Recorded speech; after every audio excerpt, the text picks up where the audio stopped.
Om Namo Bhagavate Vasudevaya. Om Namo Bhagavate Vasudevaya. Om Namo Bhagavate Vasudevaya. Narayanam Namaskritya Naram Chaiva Naruttamam Devim Saraswatim Vyasam Tato Mudiraet Nasta Prayesu Abhadreshu Nityam Bhagavata Sevaya Bhagavate Uttama Sloke Bhaktir Bhavati Naistiki. Today we are reading Srimad Bhagavatam, Canto 6, Chapter 4, text 35 through 44. The chapter is Hamsa Guya prayers offered to the Lord by the Prajapati Daksha. Text 35 through 39. Sri Sukadev Goswami said, Supreme Personality of Godhead, Hari, who is extremely affectionate to his devotees, was pleased by the prayers offered by Daksha, and thus he appeared at the holy place known as Aghar Marsana. O Maharaj Parikshit, based of the Guru dynasty, the Lord's lotus feet rested on the shoulders of his carrier Garuda, and he appeared with 8 long, mighty, very beautiful arms. In his hands he held a disc, console, very beautiful arms. In his hands he held a disc, console, sword, shield, arrow, bow, rope, and club. In each hand a different weapon, all brilliantly shining. His garments were yellow and his bodily hue deep bluish. His eyes and face were very cheerful, and from his neck to his feet hung a long garland of flowers. His chest was decorated with the Kaustava jewel and the mark of Srivasta. On his head was a gorgeous round helmet, and his ears were decorated with earrings resembling sharks. All these ornaments were uncommonly beautiful. The Lord wore a golden belt of his waist, bracelet, bracelets on his arms, rings on his fingers, and ankle belts on his feet. Thus decorated by various ornaments, Lord Hari, who is attractive to all the living entities of the 3 worlds, is known as Purushottam, the best personality. He was accompanied by great devotees like Narada, Nanda, and all principal demigods, led by the heavenly king Indra and the residents of various upper planetary systems such as Siddhaloka, Gandharvaloka, and Charanaloka. Situated on both sides of the Lord and behind him as well, these devotees offered him prayers continuously. Text 40. Seeing that wonderful and effulgent form of Supreme Personality of Godhead, Prajapati Daksha was very first somewhat afraid, but then he was very pleased to see the Lord, and he fell to the ground like a stick, dandavat, to offer his respects to the Lord. Text 41. As the rivers are filled by the water flowing from a mountain, all of Daksha's senses were filled with pleasure. Because of his highly elevated happiness, Daksha could not say anything, but simply remained flat on the ground. Text 42. Although Prajapati Daksha could not say anything, when the Lord, who knows everyone's heart, saw his devotee prostrate in that manner and desiring to increase the population, he addressed him as follows. Text 43. The Supreme Personality of Godhead said, O most fortunate Prachetas, because of your great faith in me, you have attained the supreme devotional ecstasy. Indeed, because of your austerities combined with exalted devotion, your life is now successful. You have achieved complete perfection. And the last verse for today, text 44. My dear Prajapati Daksha, you have performed extreme austerities for the welfare and growth of the world. My desire also is that everyone within this world be happy. I am therefore very pleased with you because you are endeavoring to fulfill my desire for the welfare of the entire world. Hare Krishna.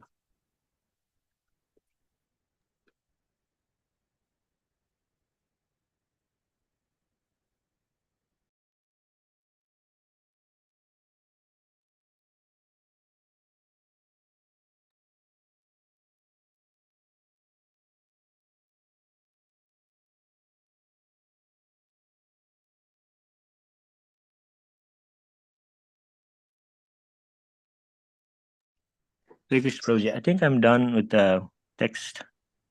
Can you hear me? Okay. Yes, Achut Kafe Prabhu. Thank you for reading today's translation. Hare Krishna. So, yeah. Thanks for joining today's session, dear devotees. Uh,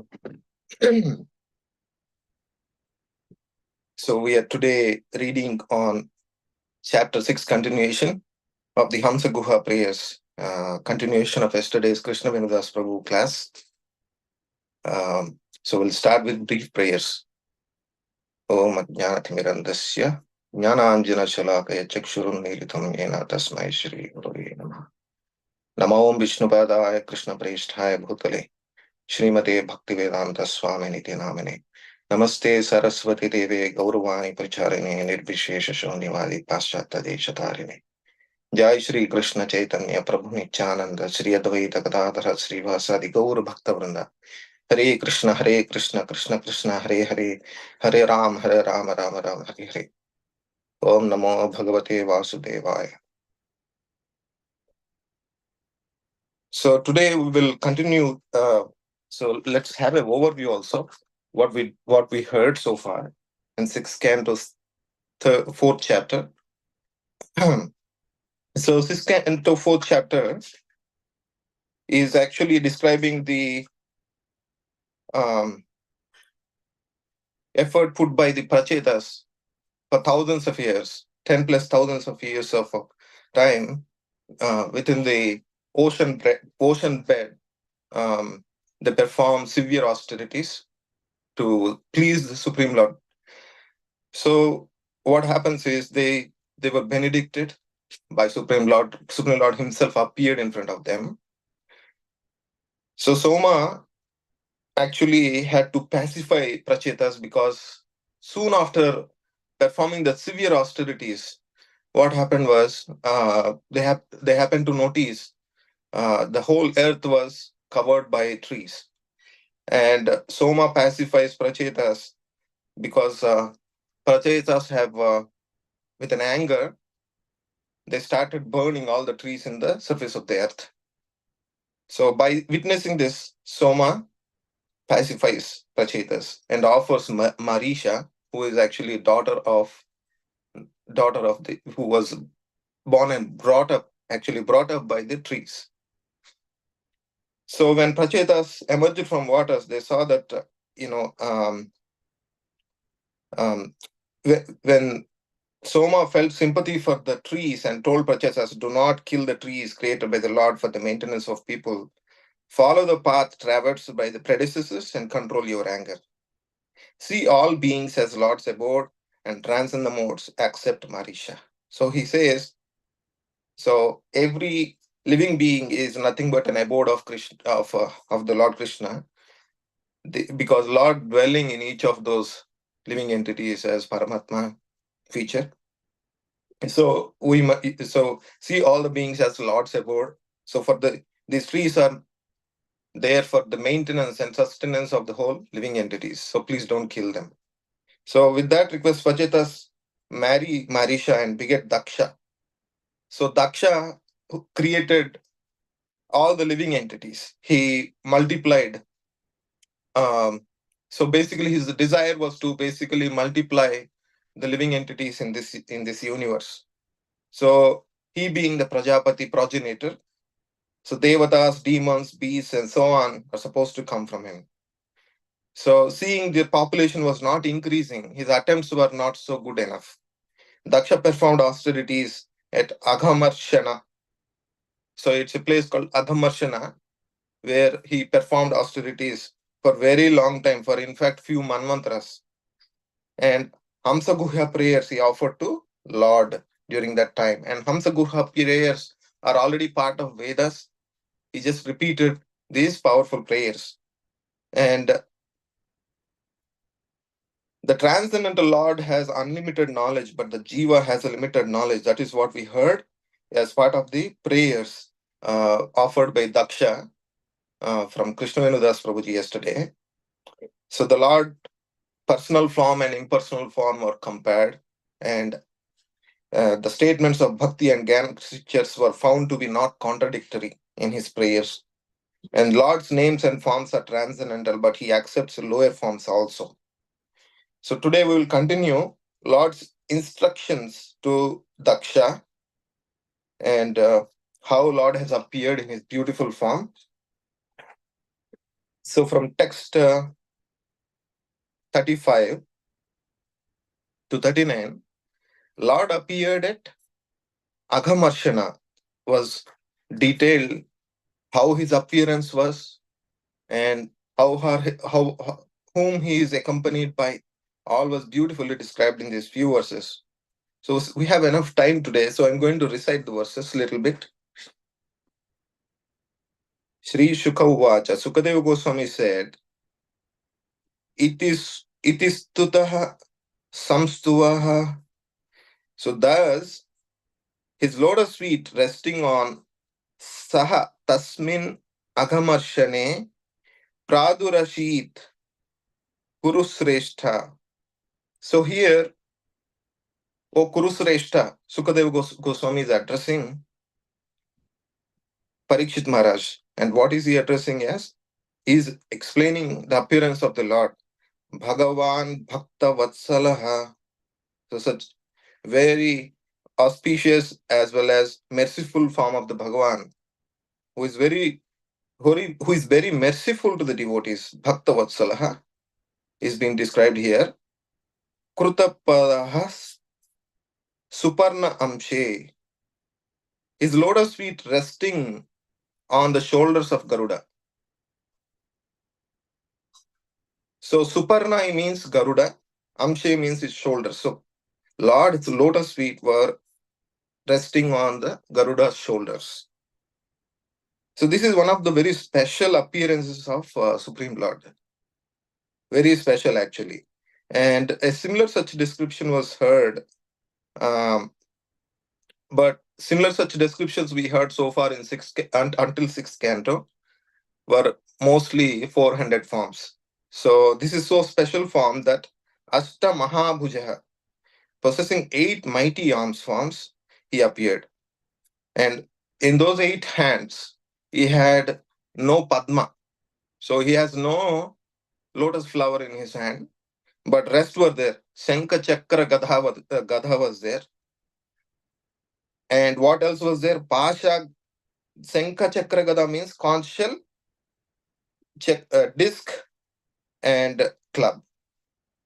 What else was there? Bow, Dhanuhu, bow, Pasha, rope, and Charma, shield, Ishu, arrow.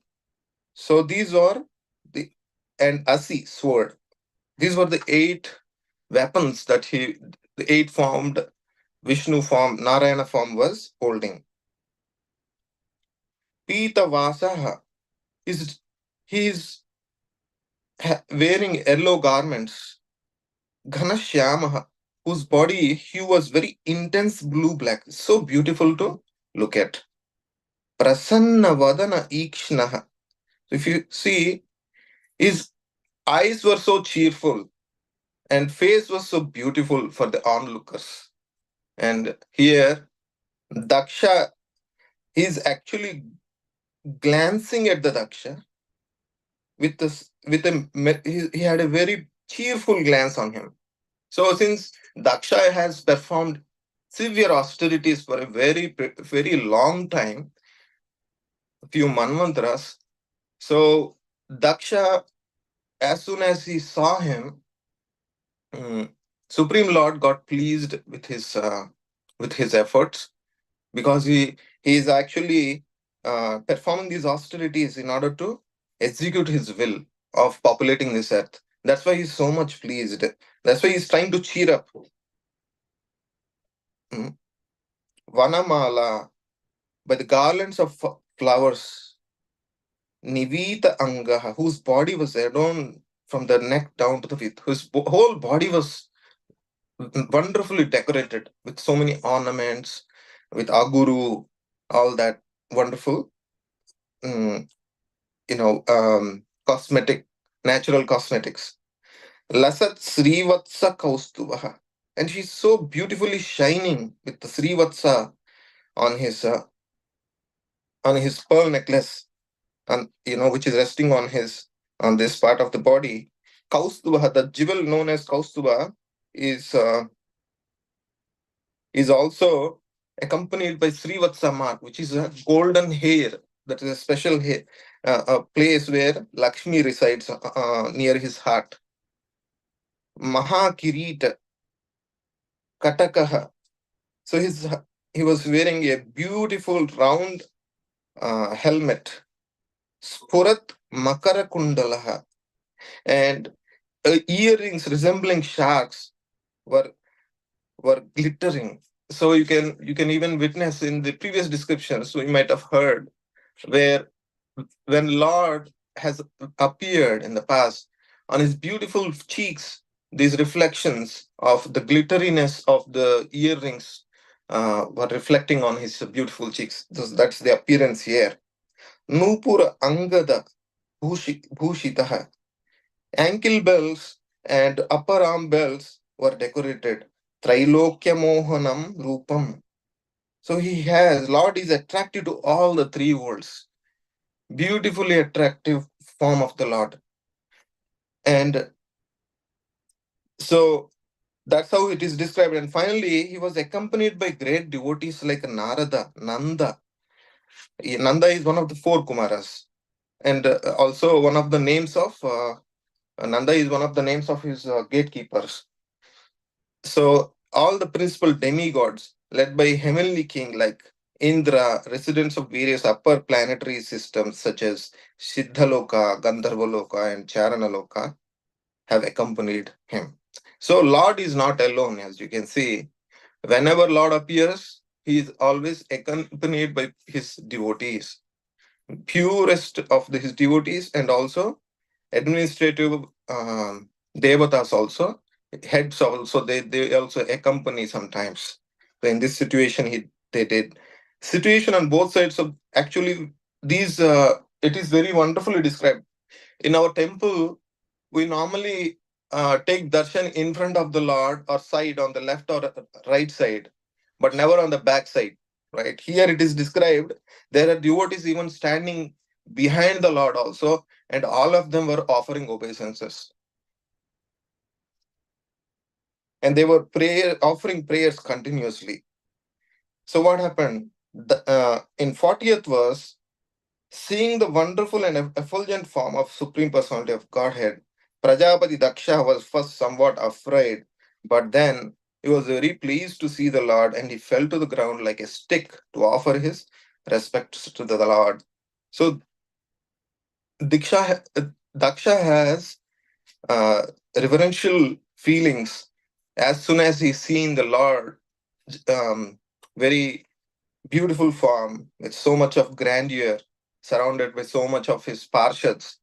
So just looking at his grandeur, Daksha's reverential feelings have increased.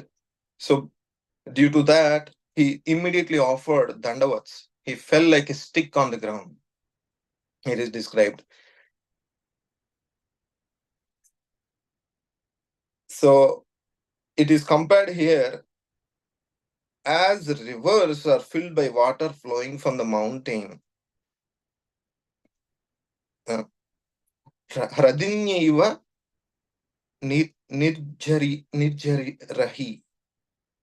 The rivers are filled with water flowing from mountains. Similarly, all of Daksha's senses were filled with pleasure. Right? Apurita manodvarer. Tivraya muda. Muda means pleasure. Very intense pleasure he has experienced, Daksha. Tivraya muda apurita manodvarer.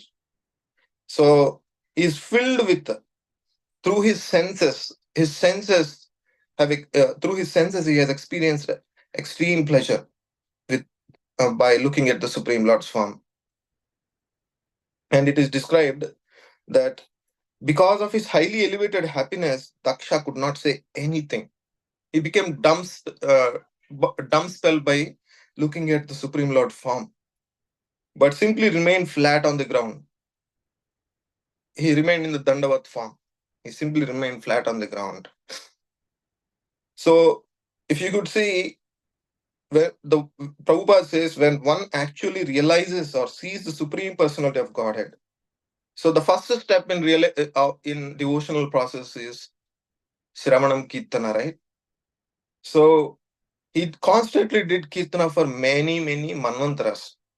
So when one actually realizes, then one puts a huge effort in devotional service with non-stop. So then one can realize God in that process of devotional service. After complete realization, when his bhakti is matured, in this case, is seeing the Supreme Person of Godhead. So because of that, he's filled with complete happiness. Since his heart was enough purified, so he could experience the happiness when he has seen the Supreme Lord. For example, when Dhruva Maharaja saw the Lord in his presence, he said, Swamin Krutardho Asmi Varam Na Yache. My dear Lord, I have nothing to ask from you now. I am completely satisfied. Swamin Krutardho. Everything has been of my purpose of life has been fulfilled. My purpose of this, tapasya for you has also been, my devotion for you has been fulfilled completely, perfectly.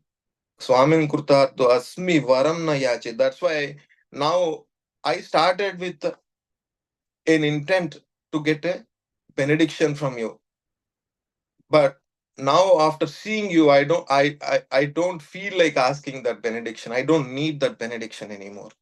So that's what he says as soon as Lord, because it just by mere appearance of the Lord has dissipated his material desire that he had internally.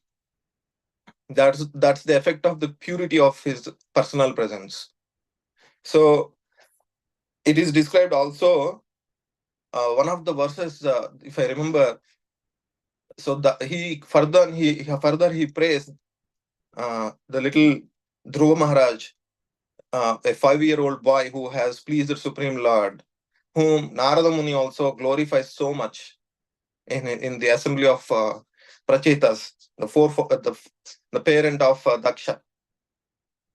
So that Dhruva Maharaj was glorified because of his wonderful devotion towards the Supreme Lord at just 5-year-old age, when he was only 5-year-old.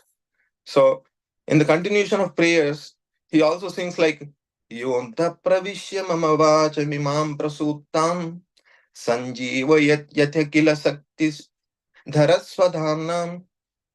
So here at that time he prayed, O enlever of sleeping senses, he said. As soon as he saw Lord Vishnu appeared in front of him and he touched his forehead with the Shankha, his sleeping senses got activated, he said.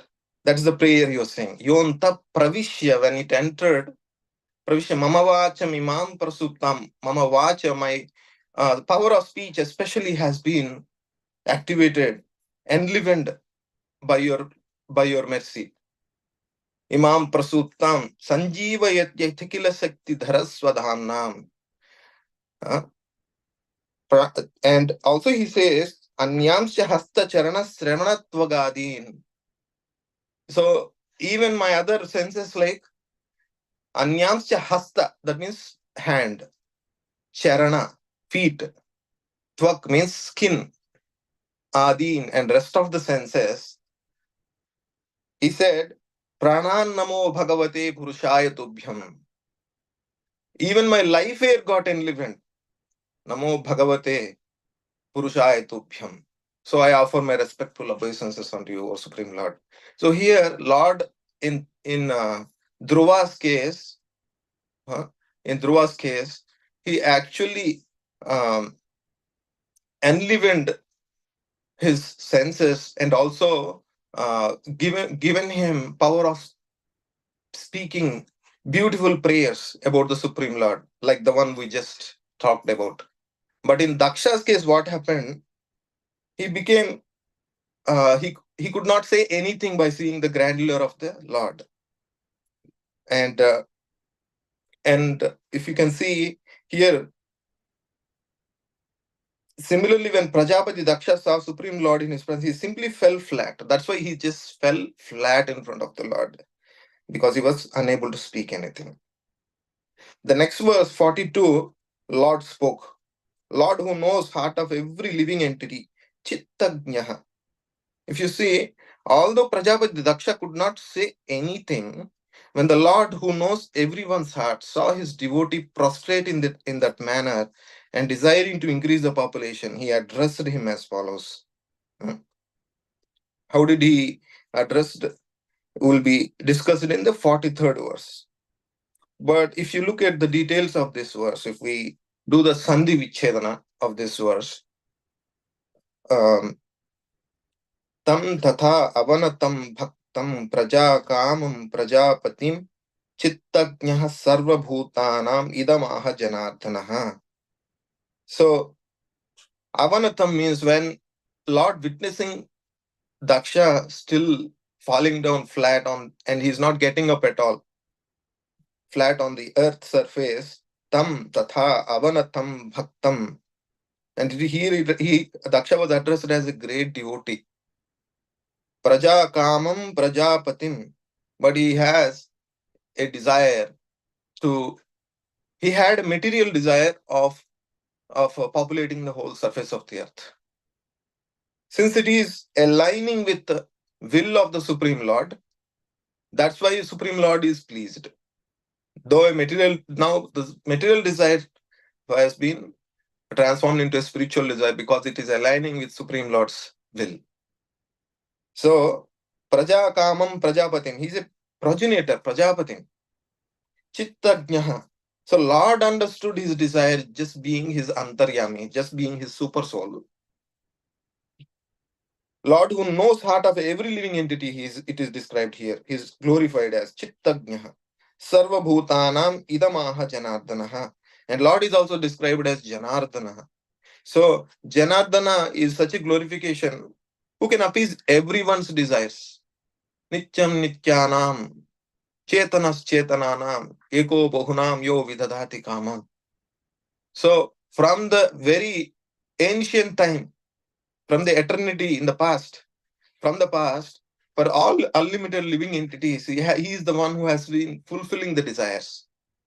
When a jiva has a desire, he is the one who is fulfilling the desire. And the desirer is being the jiva, and desire satisfied is being the Lord. That's why it is said Nityo Nityanam. Both the living entities, the Lord and as well as the jiva are eternal. Nityo Nityanam Chetanas Chetananam. And both of them have consciousness.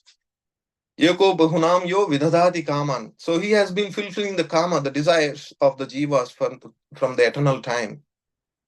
And similarly here, Lord is the one who is Janardana here, is also one of the synonym being in here it has described. He who can appease everyone's desires. That's why he's addressed as Janardana. So 43 to 53, Lord speaks to Daksha. Now Lord starts speaking. Lord very rarely speaks, right? Lord Vishnu. So it is very, we should clearly understand his heart by, these are one of the witnesses where we can definitely deep dive into what Lord wanted from devotees. These are the opportunities. Let's hear what he's going to say. Lord speaks to Daksha.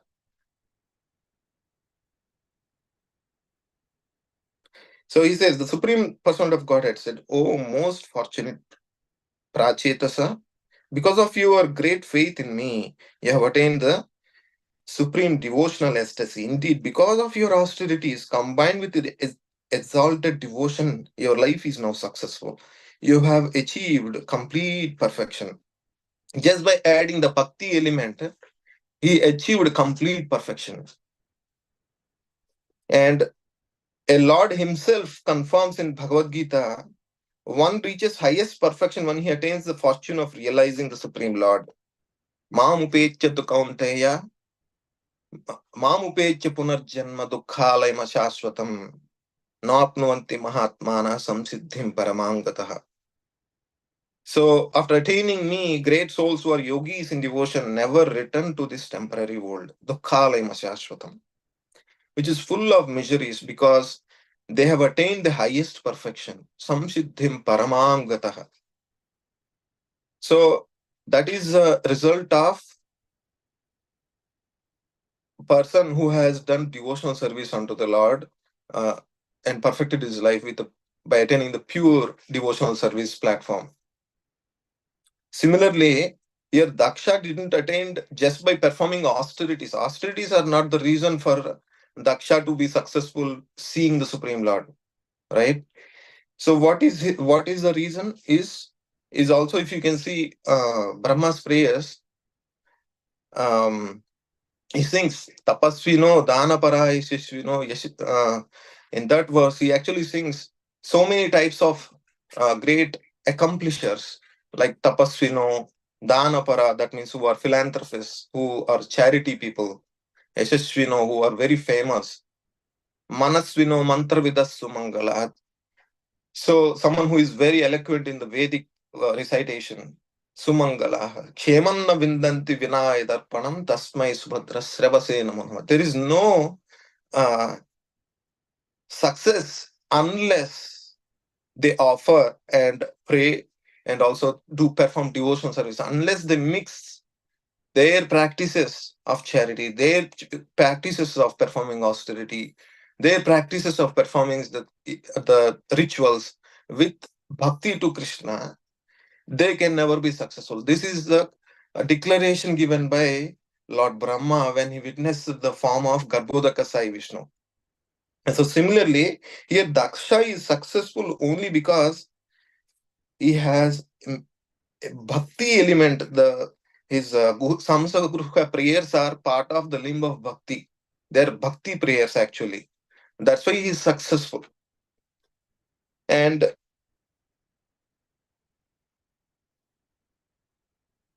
in 44th verse, Lord says, I am very much pleased with you, O dear Daksha. My desire also is that everyone within this world be happy.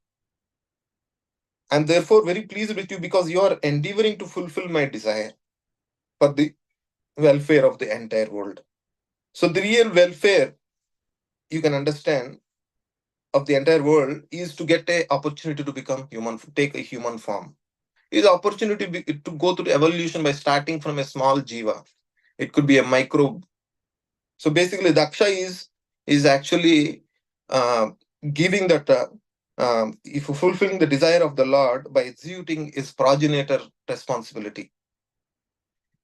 Why does the creation takes place in such a way that living entities are put into condition to suffer and threefold measure is imposed upon them by material nature? We might get this question. How can that be a merciful thing if Daksha has given a form to a jiva and they happen to take birth in the material world? Prabhupada is asking. Here it is saying Daksha was addressed as, you desire to benefit all living entities, that is also my desire. By giving opportunity to take birth in material world from the waiting list queue is in fact a benefit to the living entity. And that is also my desire, Lord says. This is one of the very key subtle verses which reveals the Lord's intent of creation. The Visarga is, the tattva behind Visarga is also revealed in this verse by purport. Purport is very beautiful actually. The living entities who come in contact with the material world are meant to be corrected. So Lord wants them to be corrected. Prabhupada says, Nityabadda, conditioned living entities are always bound. Nityabadda, take birth again and again. But if they don't get opportunity to take birth, what happens is they are in the cold storage of Garbhodaka Sai's body. So they need to take birth and fulfill their desires. This is a chance of course, when they take up human form, they get liberated.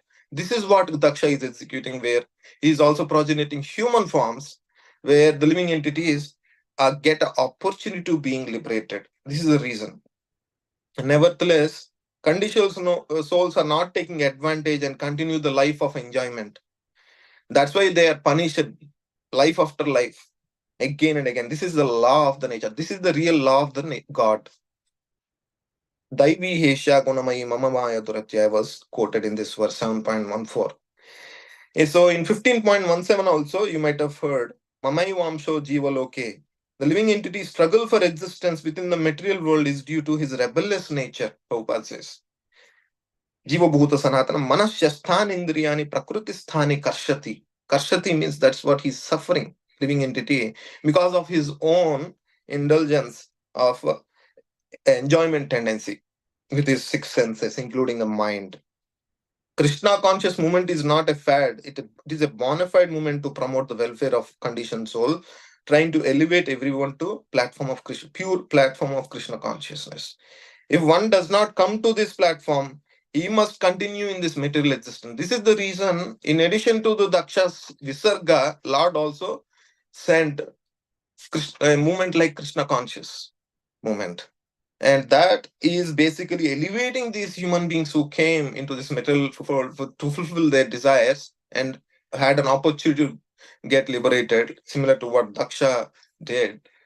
Now it is up to Guru Parampara, like and Acharyas, Vaishnava Acharyas like Prabhupada, who is going to deliver them, give opportunity for them to get liberated. And Prajapati Daksha is trying to benefit the conditioned souls by begetting them to give them life and chance of liberation. So you can see, if one gives the conditioned souls a chance to become Krishna conscious, all his activities are approved by Supreme Personality of Godhead, who is extremely pleased, as stated there. Pritoham, that is a proof. And these activities of Krishna consciousness are approved by Supreme Lord. That is a proof that Prabhupada is giving. Following the examples of previous acharyas, all the members of Krishna conscious movement should try to benefit the conditioned soul. And it is a responsibility of every individual in Krishna conscious movement, not only few devotees. Prabhupada is saying should try to benefit conditioned souls by inducing them to become Krishna consciousness and giving them all facilities to do so. That is a real welfare work for self and as well as the others. By such activities, preacher or even anyone for that sake, endeavor to spread Krishna consciousness, just like we're doing Bhagavad Gita distribution during this season to satisfy the Lord, is recognized by the Supreme Lord. If you have not sponsored for Bhagavad Gita for the welfare of the society, my dear devotees, this is the sole purpose of the Krishna conscious movement. It is a foundation knowledge that a jiva can be benefited just by sharing Bhagavad Gita to a Westerner or anyone. So your donation towards Bhagavad Gita means it's an austerity from your point of giving your hard-earned money, but it is recognized by Supreme Lord because it's a bona fide movement, part of Krishna conscious movement. So as the Lord himself confirms in Bhagavad Gita, Yaidam paramam guhyam madbhakti svabhidhashyati bhakti mai param krutva mai evaishyati ashamshayaha. For one who explains this supreme secret of Bhagavad Gita and Srimad Bhagavatam kind of literatures, devotional service is guaranteed, and at the end he will come back to me. There is no servant in this world more dearer to me than he, nor he there will be ever be one more dearer. So that's why Prabhupada is saying it is recognized that such an attempt of spreading Krishna conscious movement is recognized by the Supreme Lord. From the 18.68 to 69. You're all my vibhutis, O dear Daksha, yourself, Brahma, Shiva, exalted demigods are all my vibhutis, here Lord says. And he also says, although Prajapati Daksha is not on the same level as Lord Brahma and Lord Shiva, he is compared to them because it's very important. He is compared to Brahma and Shiva, Daksha, though he is not at their level, because he engages in service of the Lord. Here Prabhupada is saying, in the service of Supreme Personal of God, it is not that Lord Brahma is considered very great, while ordinary human being trying to preach in this mortal world, Matchaloka of earth, is considered very low. There is no such distinctions, Prabhupada is saying. Regardless of whether materially high or materially low, anyone engaged in service of the Lord is spiritually very dear to him. That's why a verse was quoted proving that by Madhvacharya from Tantra Nirnaya. Even an ordinary human preaching glories of the Lord, Matsyadya Vibhavah Smrutaha. So if you read the whole verse, which is a wonderful purport for today, so it clearly describes that there's no distinction. What is our level doesn't matter as long as we are serving the Lord. Everybody is on equal platform according to the Lord's perception. So that is it for today, dear devotees. Thank you so much for your patience. Have a wonderful Krishna conscious day. Hare Krishna. Thank you so much, Sundaracala Prabhu, for the wonderful class, Prabhuji. Hare Krishna. Thank you very